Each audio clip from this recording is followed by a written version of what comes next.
Second city, but first in every team. Champion town, got trophies and them rings. Bulls on tap, we coming for everything. Tap sports, we coming for everything. It's apparent, nobody talking better than Melissa and Derek. They hate to compare it. Us and winners laced in the marriage, forever we cherish. Got opinions on the Bulls, who better to share it? I know you wish you can be cool as we foolishly and never be number one against our legends 2 and 3. Don't act like y'all don't know who you hear, who you see. Bulls on tap sports. Y'all know who we be. For real, word.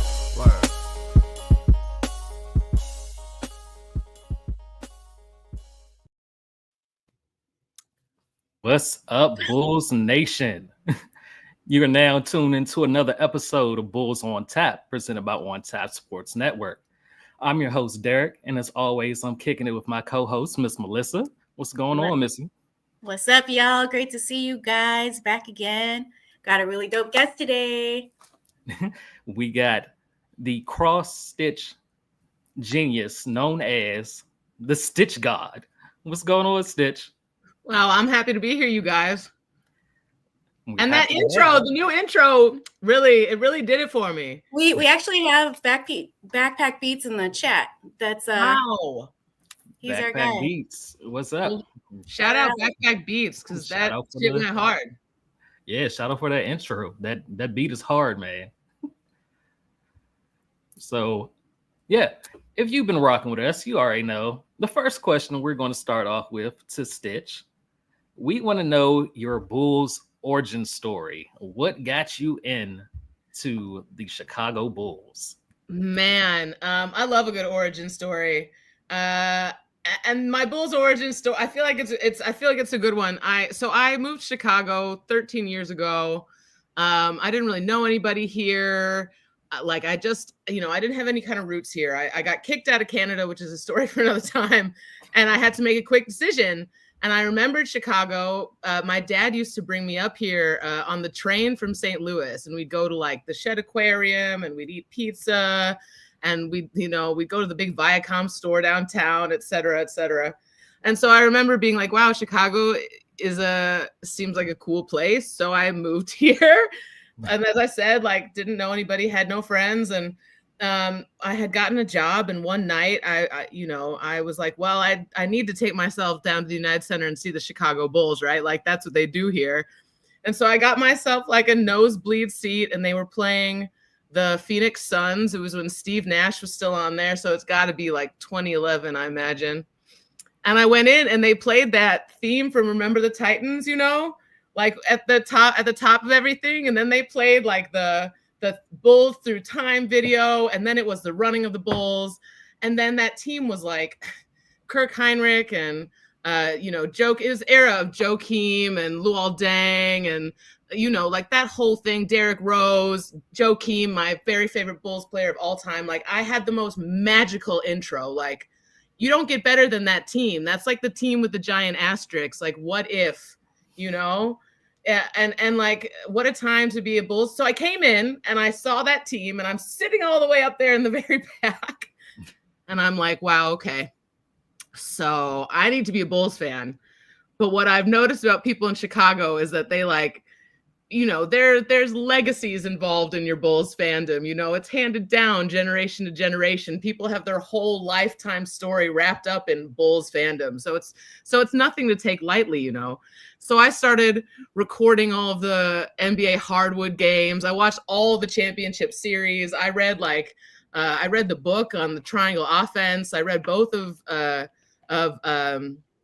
Zen Master Phil Jackson's books. Like I dedicated myself in the pursuit of knowledge with the Chicago Bulls, because I was like, if I'm going to be a Chicago Bulls fan, you better believe I'm going to I don't want anyone questioning my loyalty to this team just because I wasn't born here. Chicagoans take that kind of thing very seriously. So that's how I got started. And I was hooked, like you really couldn't wish for a better team to intro, besides like the Dynasty Bulls era. I really don't think you can ask for a better era to get into the Bulls. Like, am I wrong? No, you're not wrong at all. I mean, that's usually when you get into the Bulls, it's either the Dynasty era or the Derrick Rose, Joakim Noah era. So Yeah, I mean, you Joe, came in at the right time. well, exactly, and I give credit to like Joakim and all those guys for like really solidifying my love of Chicago. Like I probably wouldn't be as, I mean, I might be as down for Chicago as I am anyway, but like they sure did like a big service to me in that way. So then so I had like my obsession bloomed there, and then I like foisted myself upon them during All-Star weekend right before the pandemic. Everybody was doing their little, basketball things, and I was like, damn, why has nobody asked me to do any little basketball things? And so I hit them up, and I was like, hey, Chicago Bulls, I could do this with you. I sent them a list of like 20 things, and I was like, please let me just like rock with me. And they did, and they have. So, it's a nice like full circle kind of thing. That's what's up. Before we get into like what you have done working with the Bulls, first I'm going to ask you, can you explain cross stitching to everybody and what got you into doing cross stitching? Oh man, how to explain cross stitch? Well, like most people will recognize it from like adorable Bible sayings that hang in their grandmother's bathrooms. You feel me? Like little cherubs, think flowers, like there was also this whole like era where people were getting ironic cross stitches, like Lil Jon lyrics, but like stitched. That's what a cross stitch is. You've probably seen it before, even if you don't know that you've seen it. But I have been like looking for the thing I'm supposed to do with myself for as long as I can remember. I have parents that both had like a finding their thing, and really, my dad's a minister, my mom's an opera singer. That's like a very much finding your path thing. So I was looking for that forever. And for Christmas one year, I made my mom a cross stitch because she had been trying to get me to cross stitch for like my whole life. I'm the only person in my family who doesn't do it. I was like, no. I'm the cool one. I like the sports and like the hip hop and all that. Like, I'm not going to cross stitch, and we're not doing that. And then imagine my surprise when I do this gift for her, and it ends up being like, I felt it in my brain. I was like, you gotta be kidding me. This is the thing this is what it's going to be, huh? Okay. So I just like, I literally had never picked up a needle before age 27. And it was like really the thing that I'm meant to do with myself, apparently. But it is just a simple stitch. It's just a decorative embroidery stitch. You've done so much. You've been involved in so many different projects. Can you tell us about like your first one? If y'all don't know who Stitch Gawd is, you guys are missing out, because she has worked with like everybody and their mamas. Like you Well, my first ever like my first ever thing really was for Chance the Rapper, and like the height of Chance the Rapper-ness. Like I think it must have been 2012 or 13. So like right as he was getting real big, I made him a piece. I posted it on Twitter. He DM'd me. He ended up wearing it on the cover of Billboard. And that was like the beginning of everything. Like, and that's how I knew that I was meant to do the stitching. Cause like that doesn't happen on like your second or third project unless like that's some other stuff. So that's my first one. Backpack Beats in the comments says the WNBA jackets were incredible too.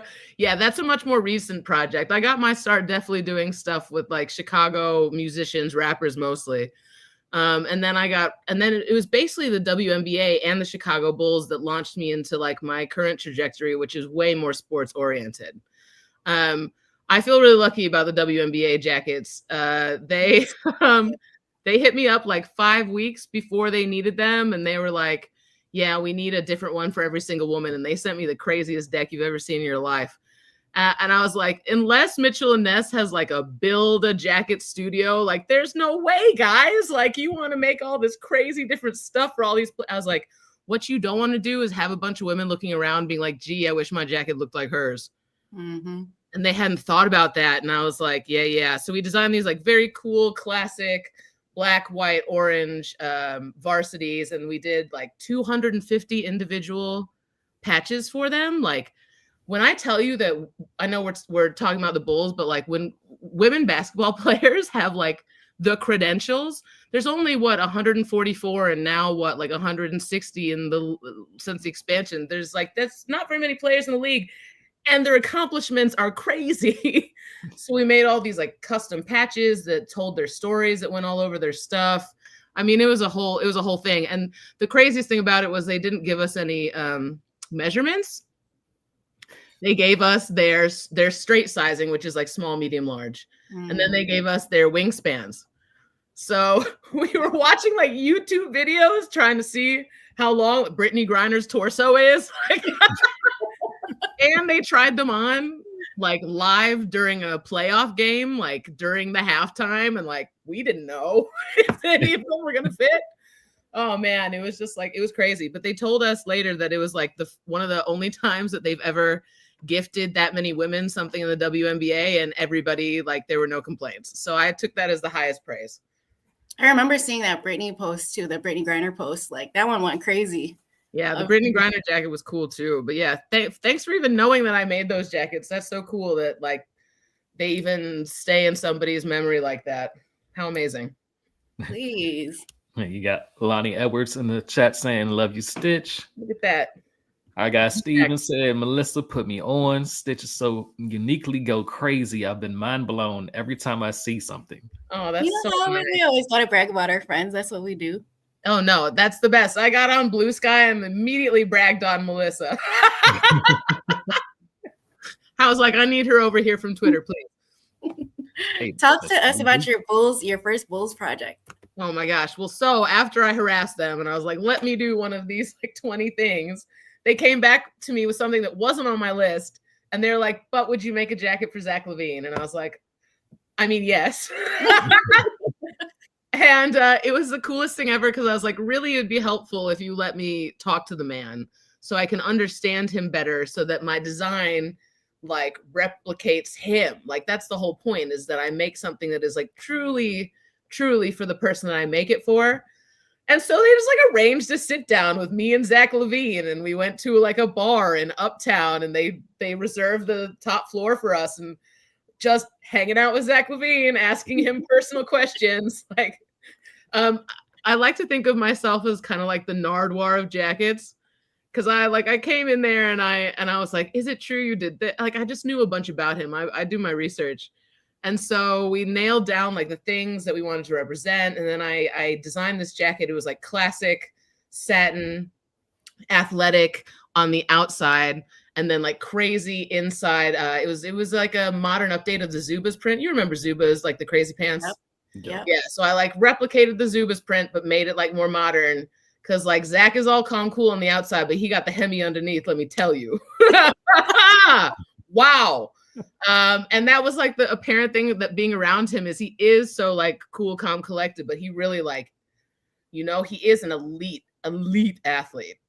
And he works hard, and you can tell that by just being around him. So I wanted the jacket to reflect that about him. And yeah, I feel like it did. I mean, I got to take product shots on the floor of the United Center. Like, how crazy is that? They turned the lights on for me. I'm never going to play basketball in my life. It's the closest I'll ever get.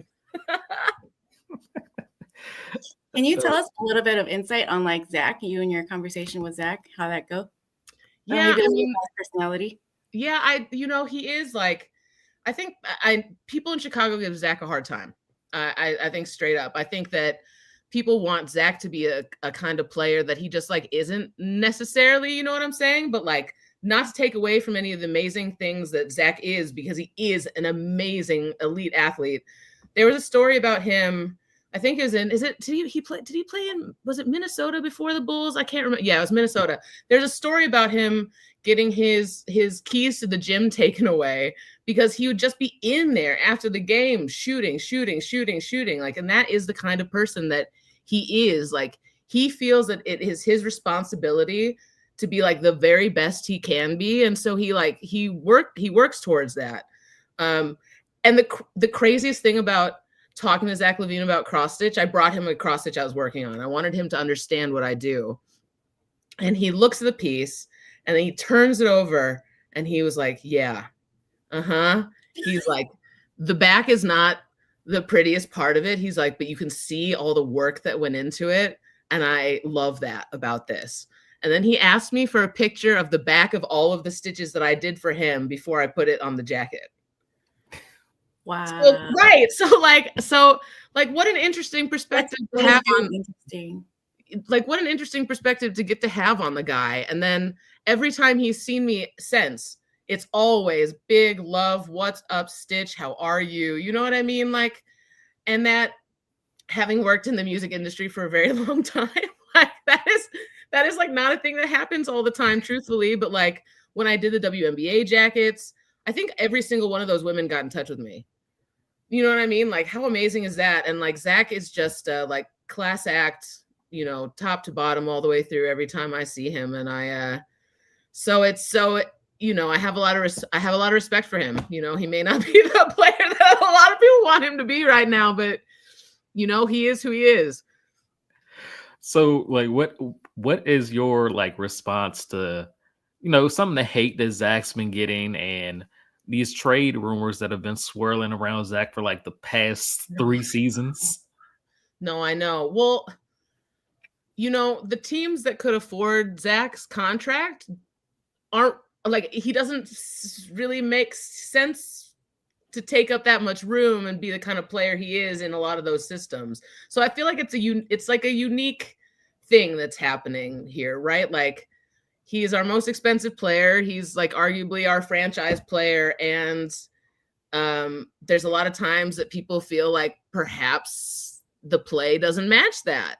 You know what I'm saying? Like, you know, but this is like not a great answer because I am like an emotional story driven fan. You know what I mean? Like, even if it were in our best interest to trade Zach, I like, you know, I'm happy to see him stay. I also think his attitude has changed in the last year after he was like, fine, trade me. And then everybody was like, you know what I mean? So it feels like his attitude towards everything has changed a bit in this last season. I don't know. That might just be me, but like maybe that was humbling. Who knows? It's hard to say. Like he's a big piece. Yeah, I mean, it definitely seems like he's more bought in this season than the last season, where it was kind of like, I don't, y'all want me gone, fine, and right, let me go somewhere.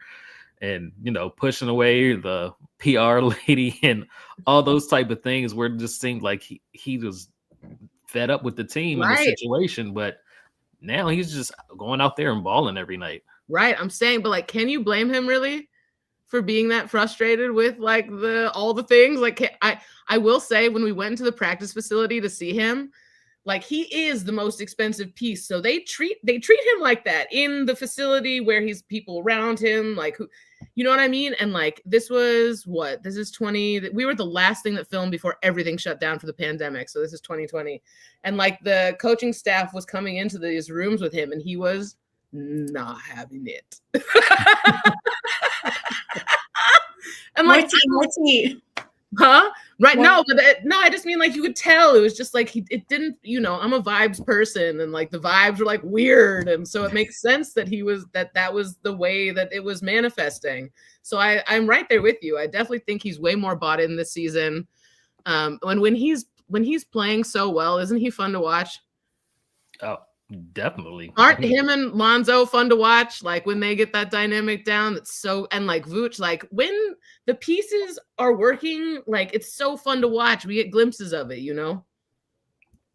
Glimpses of maybe what could have been had Zoe never got hurt that year, where we were like #1 in the East for pretty much half the season. God, that was crazy, hey? The city was going crazy already within those first few games. Oh my goodness. We were also hyped. It was like, do we have a chance? And then those injuries happened, like Zoe and then AC, and oh my goodness. No, I have like PTSD from Derek going down. Like I can't do that no more. Like I just bracing myself. Same. Every time he hit the floor, like after that, even AC, when he would hit the floor, we're all like, no. Yeah, exactly. I can't. With our medical staff and all. But that doesn't help matters. with what did y'all see that there was an article after there was an article that came out where they had like all these coaches like anonymously reporting on these coaches talking to their players, and there was a clear one where Thibodeau is talking to Luol, and he's talking to Luol Deng when he's in the hospital after getting a spinal tap, and he just goes, I only need 9 minutes, Luol. Like, I don't know. That's just like the wildest, but also I feel like that puts a bow on it, you know, like that's what we're dealing with over here. Yep. Yes, the ever famous Bulls almost killed a player with a spinal tap. Not good, guys. It's so funny because that gets brought up almost like every third episode. Does it? No way. Do we have like no true Bulls fans love Luol? We ride for Luol. Absolutely. He's such a great guy, man. Like even like off the court. How? No, truly. Do you see Luol, man? Africa. Yes, he's doing amazing stuff. And like getting Joe and D Rose involved too, like amazing. Speaking of Africa, we got our man Uthman here. It's happening again with us from Africa. Says he's not Zach's biggest fan, but it's unfair to blame how poorly we handle contracts when it comes to why we can't get a good trade for him. Yeah, absolutely. We showed our entire asses this year with the AC giddy draft picks. Like, what? They just ran circles around us. How'd it happen? Oh my gosh! On Twitter, going, what? We were texting that day. We had some words. I was deep in my feelings. Like I'm a little better now, but that day when it was all happening, like you know, AC is a special player to me. You know what I mean? Like when we talk about floor captains and like people really being like glue, like we need people like that. And I was really sad to see him go with a bunch of draft picks. Yeah, I think a lot of people feel like that about AC because he was kind of like the heart of the team in a way. Like Joe King was the heart of those teams. And exactly. You trade him away for Gideon, no draft picks. To a team that has like 1,000 draft picks. No, but like how smart are the Thunder though? They're gonna be a crazy team again, like in ways we haven't seen since the early days with Westbrook and them. Yeah, I mean, potentially, I don't know. That's two things the Thunder have been smart about because you know that they got AC for Giddey, not having to give up any draft conversation. They just didn't even ask though. Like AK just didn't even bother asking. Well, okay, this is what I'm dying to know from y'all. How are we feeling about the only unfired head coach in the city of Chicago right now? I actually have softened up on him a little bit. Like he has. If you would ask me that like the last 2 years, it would be a different story. But I think this year he's been doing a much better job, all things considered. But yeah. I am kind of like indifferent. I'm okay if he is out of here too. But it would have been a more definitive answer like the last 2 years for sure. This year is doing a little bit better. Yeah, I feel you. Yeah, if you asked me the last 2 years, I'd quickly tell you Billy Donovan was the fucking scum of the earth. Now, not the scum of the earth. Now he's just like Indiana. Now he's like the gum stuck on the bottom of your shoe. So more tolerable. Like you just can't get rid of him. Like you kind of wipe him across the sidewalk. He's a little bit more tolerable, but it's the same stuff. Like the last few games that we played, the other team will make adjustments to how the Bulls could come out with a hot start.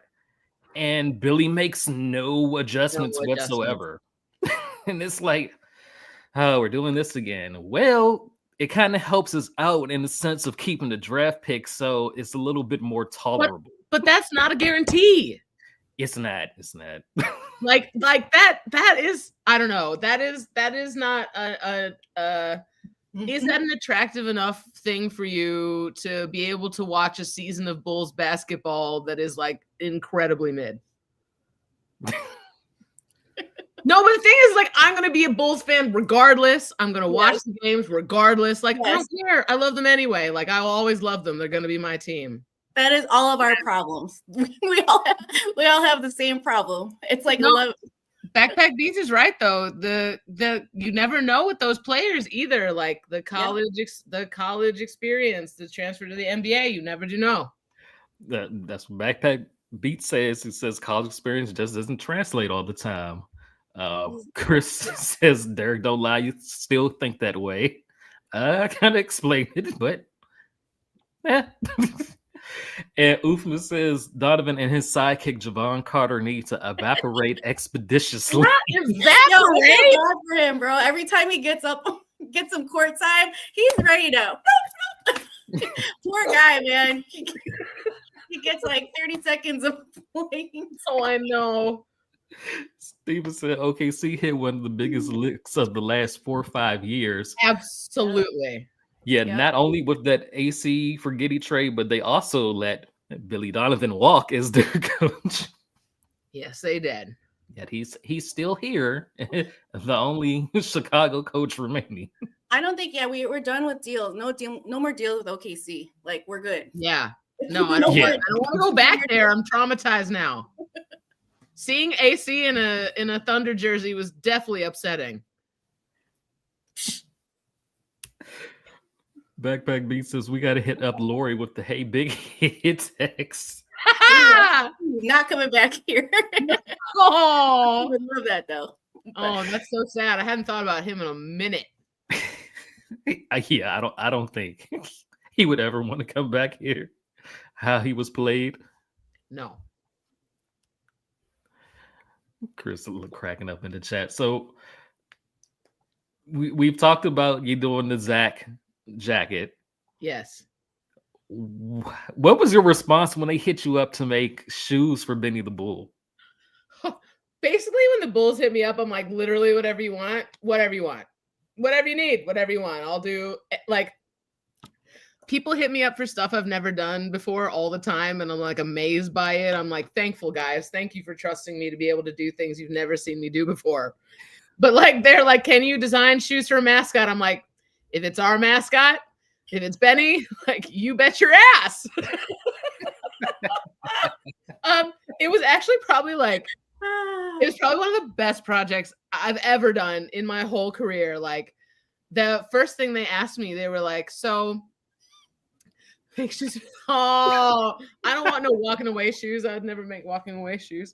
So they asked me at the beginning, they were like, so we have these weekly calls on Fridays, just like check in progress. You know, we're working with the Chicago Mascot Shop, which, if you all didn't know, the Chicago Mascot Shop makes mascots and clothing and mascot shoes and mascot clothing for like people all over the country. Do you remember that big like Pop-Tart that like got eaten from the bowl game last year? Nobody remembers this? Yeah. They made that thing. And so when I walked into there the first time, there's just like a giant Pop-Tart. It was super surreal. But so the first time we get on this meeting call, they're like, do you want Team Benny on the call? And I was like, yeah. Yeah, I definitely want Team Benny on the call. Let's go. And so we get Team Benny on the call, and it's a woman, but it's also a disembodied hand from like the left of the screen. And I didn't really realize what was happening at first. And so like, I'd tell them my ideas and I'd be like, I'm going to do this and that. And I've ordered this. And I'd get like very enthusiastic. It'd be like from off screen, like very enthusiastic hand gestures. That's so funny. And I was like, what is going on? But of course it's Benny the Bull. Mm-hmm. But he just like can't have his face on camera. Mm-hmm. And their like system for keeping him a secret is incredible. I was talking to the creative director and I was like, I see we got a new Benny because we had a new Benny this year. And he looks at me serious, so serious. And he goes, what are you talking about? It's always the same Benny. And I was like, yep, I'm with it. 100%. I get it. I'm with you. Always the same Benny. Yes, sir. Like Benny is timeless, ageless. No, Benny is immortal. Like Benny is forever immortal. But yeah, so I just like they just kind of let me do whatever I wanted, and then they let me design a t-shirt to go with it, and I got to work with Don C. And but then beyond that, I got to do programming with Kenwood. We did an upcycling program with Kenwood and Don C. So they really let me activate like all areas of my stuff. I got to do mentorship, and I got to do denim jackets. I got So to do good, girl. Those upcycling. jackets were so amazing. The kids go crazy. I'm always, and So like good. working with Kenwood kids, their kids are so good. I swear it's like driving a Lambo or something when you have like a class of kids who really, really want to be there and like are really into what they're doing. Yep. And at the end, we get to take them to like a Bulls game, and you know they get to come meet Don C. They get to design with him. We did all of like it was so cool. Like the Bulls just really gave me such an amazing platform last season. So while I'm designing Benny's shoes, I'm also going to Kenwood once a week and working with these kids and getting to work with one of my Chicago heroes, you know, Don C., a legend in these streetwear streets. And the fact like he picked me, like he reached out to me and he's like, I want you to do this. I feel like you're a good person to continue this legacy. And like, wow, you know, that's so cool. How amazing that like that he would want to do that with me. I stitched him something. I thanked him profusely. Like, wow, what a way to give a girl her like dream situation. So yeah, so like Benny loved the shoes. Now when I go to games, I like DM him and tell him, and then he'll come find me and say what's up. And it's the best. Who doesn't want to be besties with Benny the Bull? It was so cool seeing on Benny Day, like you up there speaking on like the shoe and the inspiration and stuff next to Don C. Like you said, you're one of your heroes. Like how this is just so amazing. Like I was just like in awe just seeing you up there. Like, look at my girl, she is really killing it. Like, talk to us about like the inspo behind the shoe. I know you spoke about it then, but yeah, no, definitely. Well, so I'm a bit of like a history nut. I'm also a Chicago nut. Like I love things that reference themselves. And so they asked me to they wanted the shoes to be like thematically aligned with the City Edition jerseys, and the City Edition jerseys celebrated the Chicago Stadium, which is of course where the Bulls played the first 3 championships. And so that was the only perimeter, and I was like, give me a nerdy Chicago history parameter to bring to life via shoes. Yes. So I wanted to like reference some like really iconic Chicago shoes, notably like the Red Octobers, the red Toro 6s. I did like a really hot red suede to nod to that. And then we did these like 3 horns to represent the 3 championships that happened in that building. We also had we had the year that it was built, which I think, don't quote me, I think it was 1929. And then the year that it came down, which was 1994. So I mean, and the whole vibe overall, I was trying to give like, I was thinking to myself, like, what is Benny's whole vibe thing? And I'm like, he's giving me Back to the Future, you know, Michael J. Fox. He's giving me like Fresh Prince of Bel-Air. Like, that's how I feel about Benny's. In my head, that's where Benny's style lives. You know what I mean? like Zach Morris, like big old cell phone. And so I wanted to design him some shoes that maybe like fit in there a little bit. Like culturally, the tone is that kind of like mid 90s, you know, thing, which like ties back to the original Chicago Stadium also. So like, I love a nerdy Chicago fact in the midst of a design. And I love being able to talk about Chicago at length. So that's what the shoes are.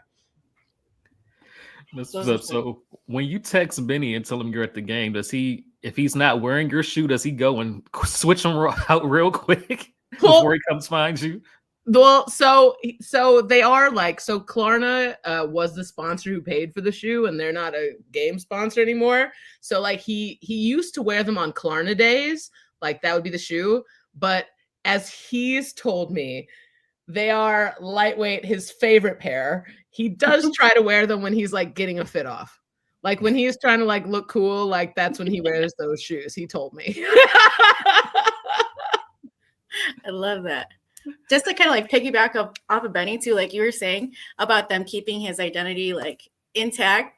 I was really excited because the Benny account followed me on Instagram like a couple years back, and I DM'd the account. I'm like, oh my god, Benny! But I was like, so who is it? Who's running the account? Who is this running the account? Like, because No, it's the employees. It's Benny. Yeah, that's what he DM'd me back. He's like, LOL, it's me, Benny. I was dying. Oh, it's me, Benny. I'm like, bro. I love that. So Backpack Beats says kayfabe for Benny is incredible. If you don't know, kayfabe is a wrestling term for keeping the illusion and the story. Wow! Shout out Backpack Beats for teaching me my new favorite word. I'm wanna- literally writing it down. I want to tap on what Steven. Yep, that part. Oh, Yeah, so Sky the Lion is sneezy too, Stitch. He's supposed to one up Ellie in New York, and the best way is to do it with your helping hand. I know. Trust me, I'm trying. Okay, there is a reason that you don't see like a lot. I mean, there are very dope people that work with the Chicago Sky. Absolutely, the Chicago Sky. We love the team. We love women's basketball. Super pro WNBA. But there's definitely a reason why you don't. There's a lot of cultural creators in the city that are not working with the Sky. Unfortunately, I was supposed to do a big project with them this last season, but because of my controversial support of Palestine, they decided to not work with me. And I was heartbroken because I love women's basketball.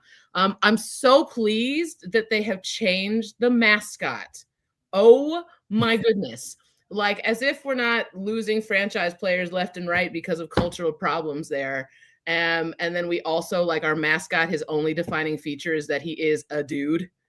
I know, right? Sky guy. Like, come on. So, like, you know what? I'm so super pleased that they're taking steps in that direction to, like, come correct with it and contend with these big... we see what happens when you invest in these teams. Like, who have been the best WNBA teams it's the Liberty and the Aces, and it's because they're getting money put into their stuff. And the Sky should, they have to see it. There's no way that they don't. There's no way that you're watching anything to do with the WNBA this year and you're not seeing that. So I feel like Sky the Lioness is a step in that direction. So we're like super pleased to have them. And like, hopefully I would love to do something for Sky. Hopefully I get to do something with the Chicago Sky. Who knows? Hopefully. Steven also wants to know, on average, how long does it take for you to complete a project, and where is your inspiration influence rooted? Everything takes a totally different amount of time. It all seems to take forever, though. I really need to start recording how long it actually takes me to do stuff, because I get asked this all the time. And so I've had things like, I've been working on this portrait of Beyonce for like 4 years. I did a 9-foot piece of Chairman Fred Hampton, and it took me 18 months. But like, with the right budget, I can get stuff done super quickly. You know what I mean? So I've turned things around like really quick. But then the root of my inspiration, and I feel like this is like a lot of people in general, creators, is like, 1996 Emma, 10-year-old me, what would just like thrill and excite and make her so pleased? And so like, I reach back a lot to nostalgia. I want people to feel like they've seen or interacted with my design before, that it feels like, this sounds so corny, don't hate me, so it feels a little like home. You know what I mean? I remade the championship banners for the Bulls, and they hung in the United Center for like a weekend. But I made them so that they made me think of like my granny's quilts and stuff, or like your uncle's wood paneled game room, like that's where you maybe feel like you had seen something like that before, but then not seen anything like it ever before. So yeah, my inspiration is rooted in very much like making little Emma like geek. And your banners, by the way, were up at Bulls Fest, I think, too, weren't they? Yeah, they were. Yeah. Mhm. I was like, she's underselling the weekend. It was the first ever Bulls Fest in their art expose. They're hanging her banners. Oh no, it's so cool. The first thing, like you come in, you like look up, there they are, and then like there's the trophies when you look down. Like, wow, heady stuff. Steven says, yeah, to speak on it, the mascot dynamic is so relevant to culture and fan engagement right now. And no, something else that's relevant to fan engagement right now is being able to actually watch the game. The games. Yo, yeah, no, I think that might be like the most relevant thing. I also really loved how they took to Twitter and they're like, but if you don't like it, make sure to reach out to Comcast and tell them to fuck with us. Yeah, that was crazy. That was crazy. Crazy. Out of you pocket, like work for you. Okay. Bulls Army, rise. Like, what? It's like we gotta throw that out there. Like, the Bulls have had you work on numerous projects, and yet you cannot watch the game. I can't watch them. It's so upsetting. I make the joke. I'm like, well, you're gonna have to invite me to all the games. I was so excited. I was out of town, and I was out of town, and I'm like, oh, I can watch the game on League Pass. I don't know why it's working, but it's working. And I was geeked. Totally slipping my mind that I'm out of town. Meanwhile, she's texting me and she's like, I don't know why you're having a problem. I'm watching it just fine. Aren't you having a great time watching the Chicago Bulls? No. So I text Stitch. I'm like, yo, here's my login to League Pass. So nice. She did. She texted me the League Pass I got in there. It was like double sad. Like, wow, we got this far. I got into there and just like nothing. I'm like, bro, my bad. I totally forgot. No, I'm like so sad. I live a mile from the United Center and I can't watch the Chicago Bulls. What do you think about all that? Like, talk to us about that. About CHSN? Yeah, yeah, everything. Like, how does it feel to not be able to watch a game? Yeah, no, I mean, I feel like it's really indicative of Jerry Reinsdorf relationship with the fans and also the team. Like, I was talking to my buddy about this morning. I think it's a very American thing for like very wealthy men to like squeeze like whatever they can out of people. I think it's a not just Jerry Reinsdorf problem, but it's really pissing me off. Like Jerry Reinsdorf is probably responsible for Scottie Pippen's Jerry curl. You know what I mean? If he hadn't played that man throughout his entire career and created extreme trauma, we wouldn't be looking at that man like this. And that's what I feel like he's doing to all of us. It's not right. Great. What Sorry, super wild. She's gonna speak her mind. Stitch is gonna tell it. It's traumatic. I'm just like, why? Like, I love the Chicago Bulls. I love them so much. Why are you going to take them away from me? Why are you going to make me pay $5 extra if I also want to watch the Blackhawks? Yeah, I have no answer for that. I'm just like, how are you guys watching? Are you doing the antenna? Are you on DirecTV? Like, how are you doing it? I live in Maryland, so I can watch it on League Pass. Wow. Isn't that crazy? But us living in Chicago. However, I know I did. I went on the Discord. I got the illegal stream. I tried it for a game. But then like I was subjected to the Pelicans camera crew. And after like the high class camera work we've come to expect from the Bulls team, I gotta say it was a bit of a shocker. And I was like, I don't know if I can do this, Pelicans team. The illegal streams are bad. The antenna is fuzzy. Give me my basketball, Jerry. Yeah, Oofman says his stream kept cutting and he had to listen to dry San Antonio commentary. That's what I'm saying. Stacey King is an institution. For real. Well, Chris is saying pirate, but I did hear Stacey King the other day. He said, what did he say? I had to write it down because it just delighted me so much. Buzelis got put in, and he called it, and he did something, and he called him Lil Boozy Vert. He said, "Lil Boozy Vert, Lil go Boozy Vert. upstairs, big fella." That's so good. There will never be another Stacey King. Oh man, it is the only thing that I don't like about going to a Chicago Bulls game live is that I would really love to be able to hear Stacey King. Right. They should have like little earphones so that you can put in at the seats so you can hear Stacey and Adamo commentary. 1000%. When I first moved to Chicago and I was working in sales and I was a new Bulls fan, I was sitting next to another Bulls fan, and we would challenge ourselves with Stacey King-isms, working them into our sales pitches.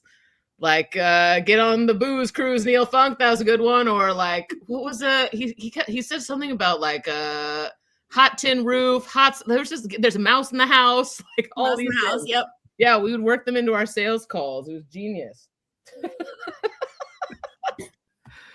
So I'm assuming, like, because of CHSN, did you really haven't seen live too much of Lil Boozy Vert? But I'm sure you've seen clips online.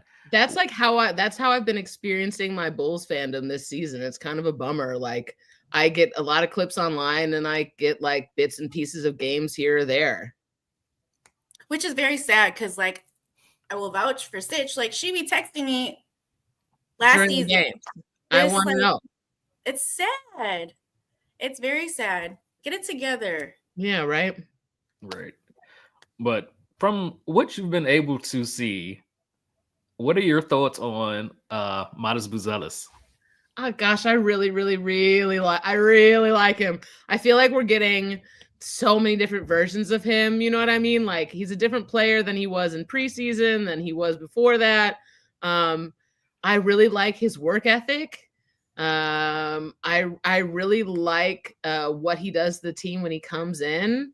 I would love to see him get some more minutes. It's not like we're fighting. We're steady staying between 7 and 11. Like, I think they could afford to get him out on the floor a little bit more. I don't know. I also love that he's from here. I love that about Io. Like, I love that about Derek. I feel like there's something really special about rooting for somebody who's from here. I mean, he's technically Highland Park, but that's where MJ lives. So, like, we'll let it. Are we letting that slide, Chicagoans? Like, yeah. Wait for him. Yeah. We'll I think so. We like him enough that we'll let the suburban fly. Right. Did you see when he had his nose, like, he had a bloody nose? Yes. Did you see the mask? Yeah. Boozman? What was Stacey calling him? Like, I could totally see, like, I could see it in, like, Stitch. Like, the Montez image with the bloody nose. Like, that'd be so epic. Well, right. I got to start figuring out what I'm going to make the rest of this team. I have idea. Like, this is the thing is, like, literally the Bulls could hire me and just have me on deck, and I'd be able to make them stuff all year round. I would never run out of ideas. Yeah. Chris says right. I think it's feeling than Pat. Yeah. Yeah, and Uffman says he's improved defensively, but Billy Donovan has him standing in the corner waiting to catch and shoot. And yeah, I've spoken on that before. Like, dude, let him move. Right. He's like the only player that cuts, and they miss him like the majority of the time he cuts. But him just standing and catching and shooting is not his game. No, and like we're seeing these little sparks of confidence in his game too, and I want to see more of that. Like we keep talking about cultivating our young players.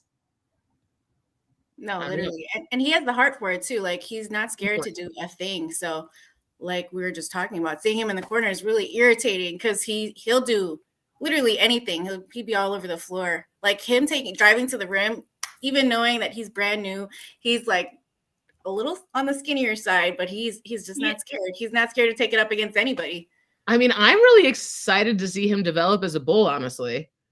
Like, I'm excited to see what his place becomes on this team because I feel like they like him.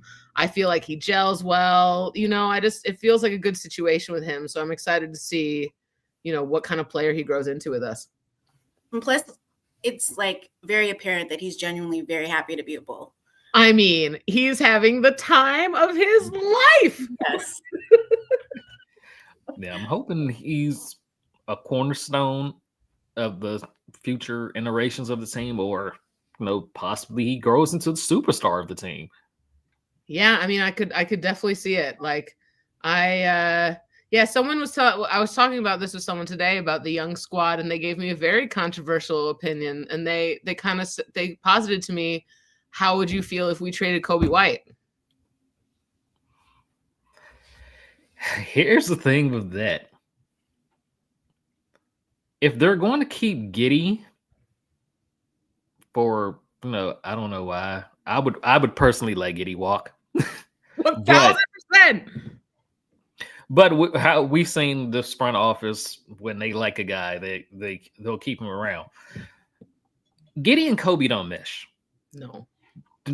Like they just don't mesh. Kobe's numbers are down. He hasn't played like how he played last year, and it's mainly because he doesn't have the ball to get in rhythm and create for himself as much with Giddey on the floor.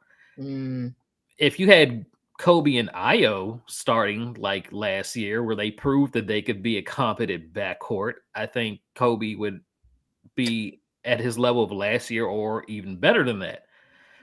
But if we're keeping Giddey and we have to try to trade one of our young pieces that's on a friendly contract, it would be better it be Kobe than Io. Yeah, that's kind of where I land with it too. It better be Kobe than Io, but I like Kobe a lot. I think that I just like don't like Josh Giddey. I think that when he first came, I was really upset about it, and then I really tried to be like, I'm okay with it, and I feel not okay. But again, it comes down to like a matter of coaching, right? Backpack Beat says they like a guy, they'll keep him. Word to Felicio. Oh my goodness. No, and it feels like they almost trying to prove a point at this stage. No, real. That's why we're gonna end up keeping him, because like they didn't do that trade for nothing for us to, that's what it's gonna be. We're gonna end up keeping him. Yeah, that's gonna be the whole thing. It's like, hey, we traded Caruso, so we have to keep Giddey, and since Io can play defense, it's like deeper the impact of the pain. Why don't you? Yep. Yeah, since Io can like play defense, he's better to be next to Giddey to help cover his miscues up, even though he has played better defensively the last few games, even though that's not saying much for Giddey. But Steven says the lack of usage with Modest is a microcosm of the lack of juice to Billy's offensive system with the Bulls. True. We all know he's not very creative. And his refusal to adjust to the team that he's playing is crazy. It's like maddening. Chris says they better not give Giddey 30 mil. He don't even deserve 500K. Get him. I just want Caruso back. I just want Caruso back. It was so sad seeing him back at the United Center, like bittersweet. And they asked him like how he felt about being traded. He was kind of surprised himself. I mean, we knew he was probably going to be traded, but that was sad. It's still sad. We know it kind of had to happen, but still. I'm still in denial, like the stages of grief. Like I'm still in denial about Giddey. I was feeling petty yesterday. I was looking at all their tunnel fits, and I was like, his is the least. He wore his the least good.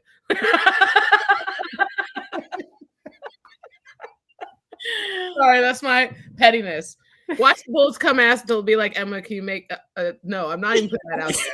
I was just gonna say that. I was just about to ask you, what would you do if they reached out? We're not gonna put that out there for me. We're not gonna put that into the universe. I hope to never cross that bridge. I hope to never come to that bridge. She said, "Don't you put the evil on her, no, Melissa." No. Get behind me, Satan! Not today.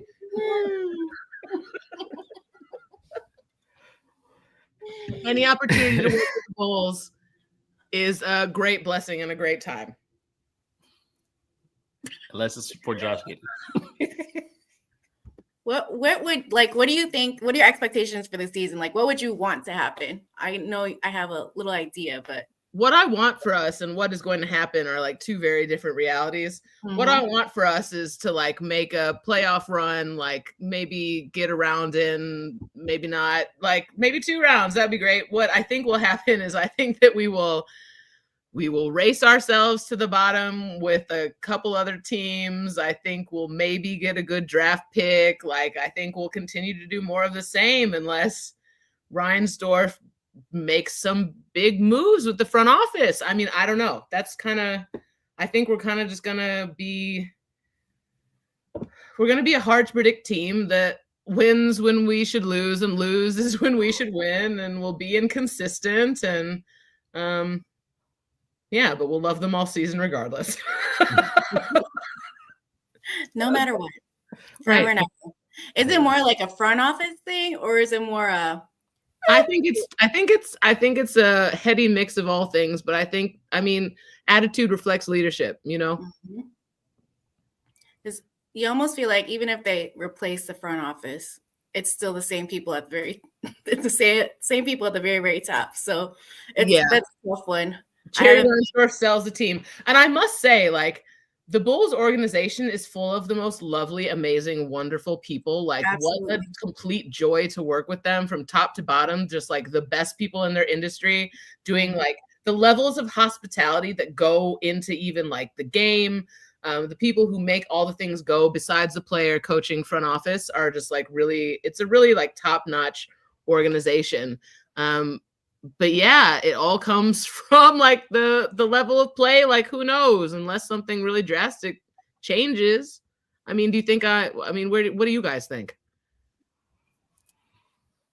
I'm going over. We'll see what happens when they move and pick when they actually pick a direction instead of 1 foot in and 1 foot out.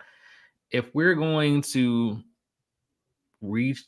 change the roster, go younger, then we can't really do it until Vooch is gone, Lonzo's gone, Zach's gone. Until then, we're too good to be like a bottom team, especially in the East. So we're probably looking at play-in status again, which could or could not make it where we don't keep that draft pick. Unless, they have like some type of fire sale at the trade deadline where they move Vooch, they can move Lonzo, maybe they move Kobe since they can't move Zach, and hope that we fall and keep that draft pick. But you can't do two things at once. No, you're right, but that is that's a scary thought. Like, and like, I could see them doing it. I don't know. Yeah, I don't even know what to think that they'll do. We're in purgatory, girl. I know. It's really it. We're just kind of not, like we always talk about, like we're not good enough or we're not bad enough. So we just kind of have to see what happens and see if anybody is going to want what people are going to want to offer for like Zach, Vooch, possibly Zoe, or what he's going to ask for. I think we won't know until those pieces start. Yeah, you're right. We won't.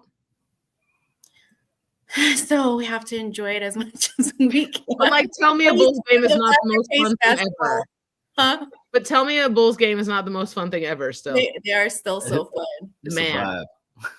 But as I said before we started recording, the swaggiest fandom in all of Chicago. Absolutely. By far. We just be watching people's fits. At 1,000%. You got to get your seats. You got to watch the beginning, and then you got to run the concourse and see what everybody's got on. Mm-hmm. You always get a fit off. Like every time you always get a fit. Like the nastiest Bulls fit off every single time. That's always what I'm going for. Shout out Finders Keepers for having the best selection of Chicago sports gear like ever. Yep. Simon and Cece. Yeah, shout them out. Period. We love them. Everybody loves them. We love them.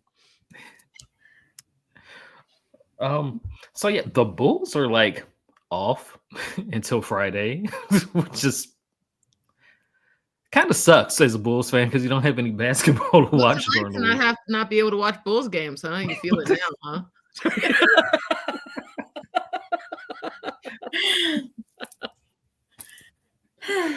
Yeah, unless you have those CHSN issues to where you're not watching the games and it really doesn't It's bother nothing really new to you. No.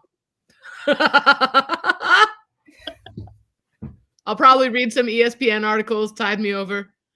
Maybe watch 30 for 30. Jordan, what drives the bus? What's it called when he goes to the Mobile Bay Bears? Yeah, what was the Jordan rides the bus? I think. Yeah, that's what it's called, the 30 for 30. Yeah, that's what Mhm. I'll do in the meantime. Mhm. Or watch The Last Dance. Okay. It's never not a bad idea. I love The Last Dance, but I need the re-edit in chronological order so bad. They be jumping around. I'm like, wait a second. What championship are we in again? What's happening? Who's on this team right now? No, I just need straight through. Please.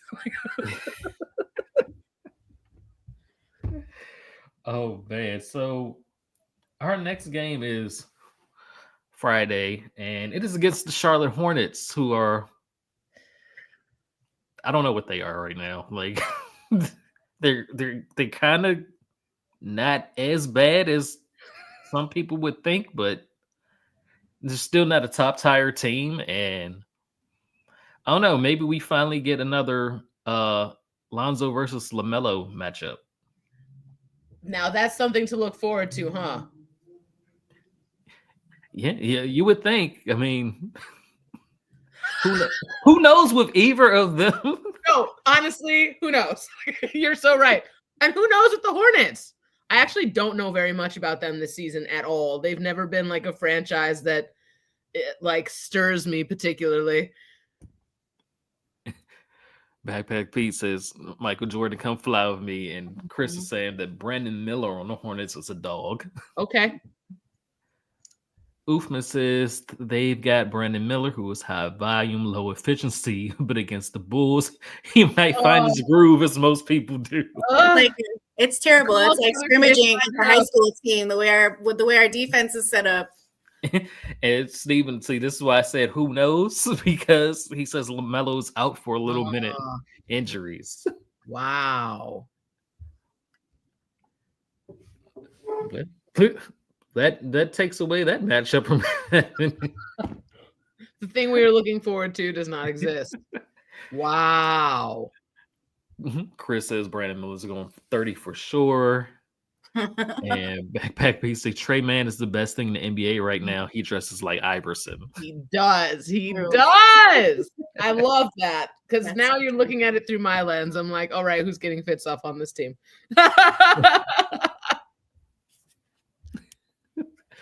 Yeah, Steven says it's a calf injury for LaMelo. Some chance he plays, though, with so many days off till then. Well, I mean, it's still a game we got to play. Hopefully, I don't know. Do you like? Are you rooting for the wins, or are you hoping more so that they play good and come up short to better have a chance of keeping the draft pick? Oh my God, you're gonna hate my gut answer. It's like such not a good sports fan answer. It's like I really just want everybody to be safe, healthy, and happy and play good ball, you know. But the more rational fan in me is like I don't know. I have no fun watching anybody tank. I just like it's not fun in any sport to watch somebody just like flail about. You know, I don't like it. It's uncomfortable. Do I think like from a strategy point of view, maybe that makes more sense? Like, sure, I guess, but like it's not fun. It's not a fun activity. I don't want to engage with it really, you know? Yeah. Yeah, that's how I feel about it too. Yeah. You don't want to see that happening intentionally. No. Like how can you, as a Chicagoan or even a Bulls fan, like the idea of purposely taking and purposely throwing games, that's tough. No, that's tough. And you're also getting paid like multiple millions of dollars to do that. Yeah. No, you got to have some pride in your game. Right. That's what I'm saying. Like, I don't know. I kind of feel like Zach feels, which is just like work hard in all situations, regardless. Yeah. For me, I'm like, no, I never want to see the Bulls lose. No. Especially when it's in games where we're close and like we have a chance to win. And if we lose, then I'm pissed off. But if like it's a game where we're getting blown out, and I'm like, all right, at least it helps our draft pick Mhm. It's like a solve. It's like the thing that makes you feel a little bit better after it being so bad. Yeah. Coping mechanisms. Yep. I just That's I just exactly get what it is. nostalgic. I just think about Joakim Noah and Derrick Rose. Like I love that those guys are like around in the city doing things. I love that we're about to have Derrick Rose night on January 4th. Like that stuff is the stuff that makes it easier for me. I It's think Derrick Rose. it's Girl, you've Rose. been looking at tickets for that game. Oh, absolutely not. No, I Oh. was like, please let me go. They're insane, dude. No, I know. I tried. I hit up the Bulls. I was like, please let me make something for Derrick's retirement. Did you get it? No, they were so nice. They were so nice about it. They're like, he picked all of his own people. We didn't liaison with anybody for this, but you know, they were nice. I'm like, well, can I come to the game then? We gonna see. Hey, Melissa, maybe if I get tickets, maybe I'll bring you. Don't tell me that. She said, don't give me hope. I love going to games with Melissa. It's so fun. We go to any type of basketball game together. Any basketball is so fun. High school ball, even. 1000%. I will go watch some high school ball with you. Absolutely. Yes. We should have went to UIC. D Rose and his family are at UIC. By the way, I didn't find that out until it was too late. But anyways, to watch hoop. That would have been a nice little extra. Yes. It's okay. Next time. Well, before we get out of here, Stitch, do you want to tell people where they can follow you at and anything that maybe to be on the lookout for that you worked on that's maybe about to drop soon? Yeah, you guys can find me on the internets. My Instagram is the Stitch Gawd, Gawd. My website is stitchgawd.com. I don't know the blue sky for Stitch Gawd. Like it's pretty much that. You can find me if you know the Gawd for sure. I'm working on stuff. I can't really talk about. I'm doing like some private commissions for some athletes and things like that I can't really talk about at the moment. But as far as like things to look out for, geez Louise, I know that there is. But I'm like, what are they? Who knows? Yeah, I have some big projects coming up in the new year. I can't really talk about most of it, but there'll be things. If you want to see what's going on with me, you can always find me on the socials, you know. All right, make sure you follow along with Stitch and see the latest her latest work. And until next time, thanks everybody who tapped in with us, and go Bulls. Go Bulls.